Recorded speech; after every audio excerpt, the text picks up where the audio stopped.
No mês de outubro, exatamente no dia 31 de outubro, comemorou-se os 495 anos do advento da Reforma Protestante. Quer dizer, é um tema que quase que anualmente a gente tem a oportunidade de tratá-lo aqui, pela importância, pelo impacto dessa data, que foi um divisor de águas, pelo menos na religião do Ocidente, do mundo ocidental.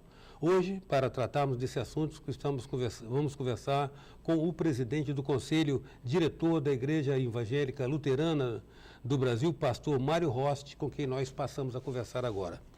Pastor, daqui a 5 anos temos 500 anos, então, de reforma. Isto, uma data importante. Desde já nós estamos preparando aí as celebrações dos 500 anos da reforma. Bom, a reforma ela criou uma secessão, ela criou uma divisão. Todos se mantiveram originalmente ligados ao cristianismo, professando esse cristianismo de modo diferente, né? Antes já havia acontecido realmente uma divisão entre a cultura ocidental e a oriental no cristianismo, de forma que a gente tinha uma grande igreja no Ocidente, uma igreja cristã, e várias igrejas cristãs no Oriente. A partir do século XVI, com o acontecimento da Reforma Protestante, nós passamos a ter no Ocidente uma grande igreja com base em Roma e várias igrejas protestantes. Agora, o que de fato levou, é antológico, já é clássico, é conhecido, a indignação de Lutero quando ele chega em Roma e vê a venda das indulgências, né? O que distinguiu especificamente a igreja proposta por Lutero da igreja que se praticava até então, que se professava até então? É interessante dizer que Lutero era um homem de dentro da igreja, certo?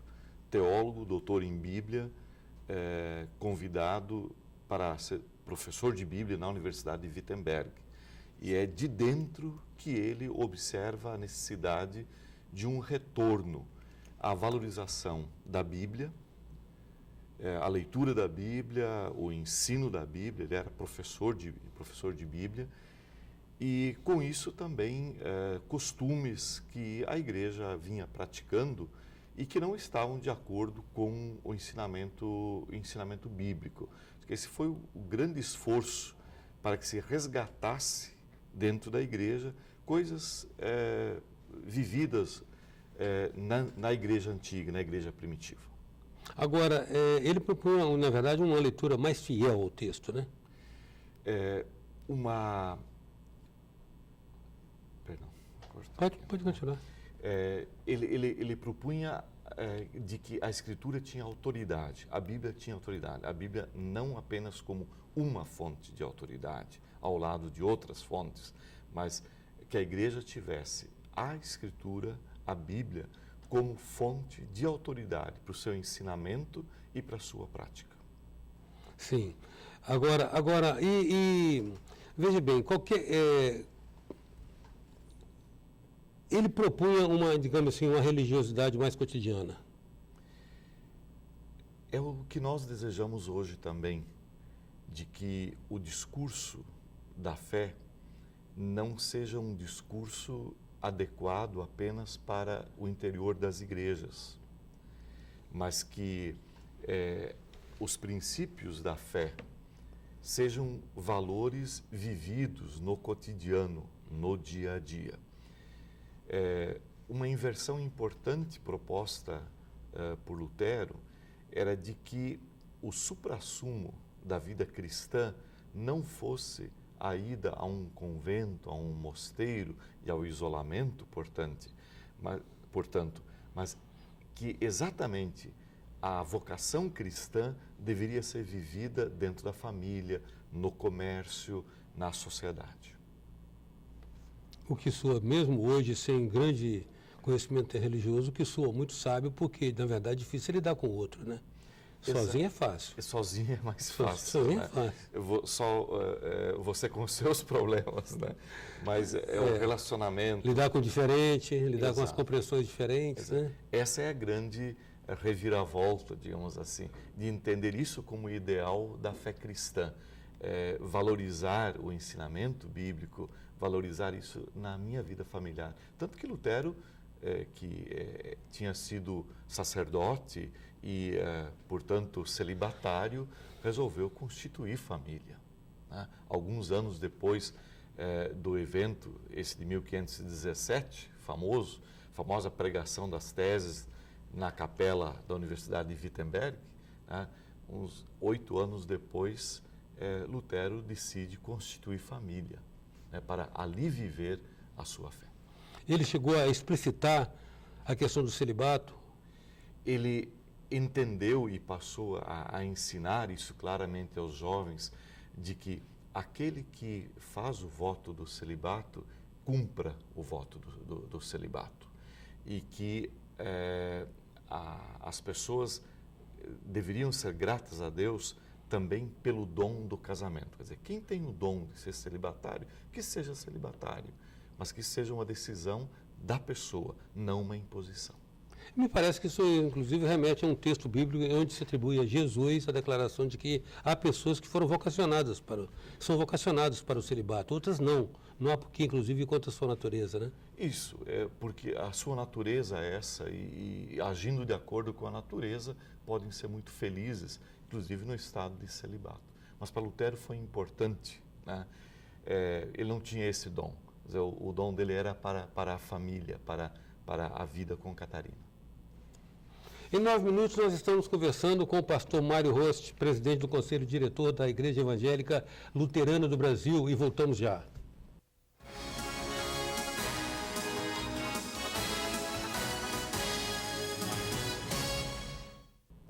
Voltamos com 9 minutos, que traz hoje o pastor Mário Rost, presidente do Conselho Diretor da Igreja Evangélica Luterana do Brasil. Pastor, o que distingue essencialmente como que eu faria, a confissão luterana das outras igrejas ditas evangélicas? Bom, primeiro, assim, a igreja luterana deu origem depois a reformas em outros países e ao surgimento de outras igrejas. Diria que do ponto de vista doutrinário, bíblico, né, todas as igrejas protestantes têm a mesma base, a Escritura, a Bíblia e o Evangelho de Jesus Cristo, né? Ao longo da história, da existência, a Igreja Luterana ela se caracterizou por algumas coisas que podem ser chamadas de ponto de distinção, né? É muito importante para nós, como luteranos, todo o material produzido na época de Lutero e dos demais reformadores, por exemplo, para a família, para as famílias, né? Lutero visitou igrejas na sua época e procurou conhecer a realidade dos pastores e como era o ensino bíblico também dentro das famílias. E dedicou bastante do seu tempo para produzir, por exemplo, o Catecismo Menor, o Catecismo Maior, com reflexões e articulações daquilo que está escrito para aquilo que se vive. Lutero é mestre nisso, né? E essa tem sido uma marca da igreja luterana. O que isso significa em relação a outras confissões? Sim, de uma forma muito simplória, eu te diria que a teologia luterana ela procura manter as tensões que a própria Bíblia tem. Sabe, Lutero dizia que você é ao mesmo tempo santo e pecador. Parece irreconciliável, parece que uma pessoa pode ser santa e pecadora ao mesmo tempo. Mas, biblicamente, Lutero argumenta sim, por mim mesmo eu sou o pior pecador. Mas aos olhos de Deus, quando Deus me vê por Cristo, eu sou um santo. Lutero fala das duas mensagens da Bíblia, de lei e evangelho. Quer dizer, a lei que diz você é pecador mesmo. O salário do pecado é a morte, você vai morrer, né? E a outra mensagem do evangelho dizendo assim, mas Deus ama o pecador, né? Deus salva o pecador, você tem vida aqui. Eu vejo que em outras denominações as pessoas têm mais uma orientação mais assertiva, olha, faça isso, não faça aquilo. comporte-se assim, não comporte-se assim. A teologia luterana, ela lida com essas tensões que há na nossa vida. O que às vezes é interpretado até como, mas não estão me dizendo o que fazer. A gente pode traduzir isso por analogia mais simplória ainda, de que mal e bem tudo estão dentro da gente e aí nós devemos exercer as nossas escolhas? Bom, a Bíblia diz que eu nasci pecador. Sim, o mal está dentro de mim, eu não aprendo o mal na sociedade, vem de mim. Por isso a igreja luterana e outras igrejas protestantes também, e a igreja católica também, leva crianças ao batismo. Porque, de acordo com a Escritura, o ser humano nasce com o mal. Não é por natureza do bem. Quer dizer, o bem, a natureza que quer servir a Deus, que quer fazer o bem, que ama o próximo, é um dom de Deus. É algo que nós recebemos pelo batismo ou pela instrução na palavra de Deus. Compreende? Pelo educere, pelo educar, talvez, né? Isto. Por um ato gracioso de Deus na minha vida, eu agora procuro orientar a minha vida de acordo com a vontade de Deus, o que não é minha natureza. Minha natureza é pecaminosa. E isso aí, de uma certa maneira, é um desdobramento do conceito do pecado original, né? Sim, é disso que eu estava falando, sem usar o termo, né? De que todo ser humano precisa, na verdade, do renascer. É o que Jesus disse para... O religare. É o que Jesus disse para aquele estudioso, né? E ele pergunta para Nicodemos, né? Então, como é que eu vou fazer? Eu precisaria nascer de novo. E Jesus disse, sim, você precisa nascer de novo, da água e do Espírito.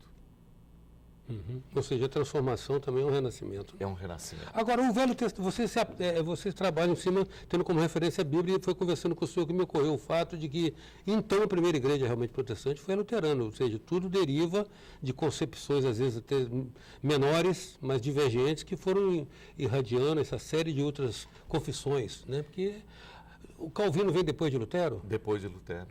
Mas é interessante, é bom colocar isso, né? Que não foi intenção, em momento algum, a intenção de Lutero de criar uma outra igreja. Sei. Né?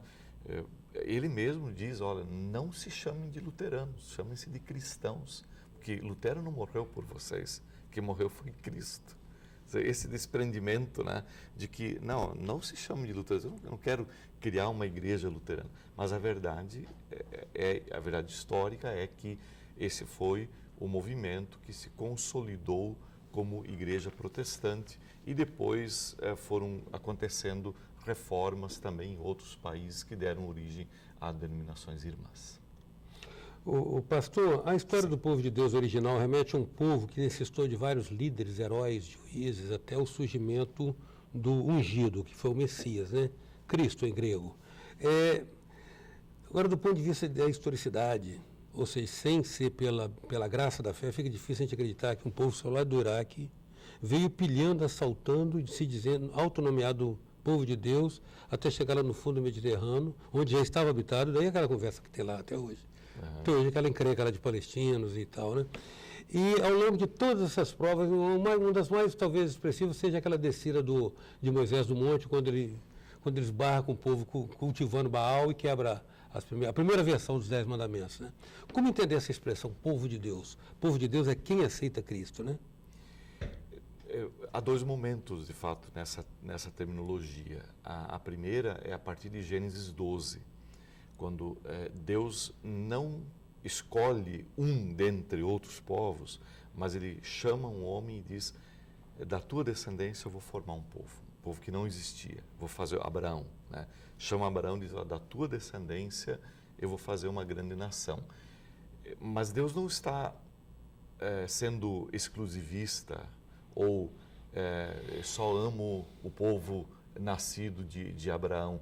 Ele forma esse povo na perspectiva de que em ti serão abençoadas todas as famílias da terra.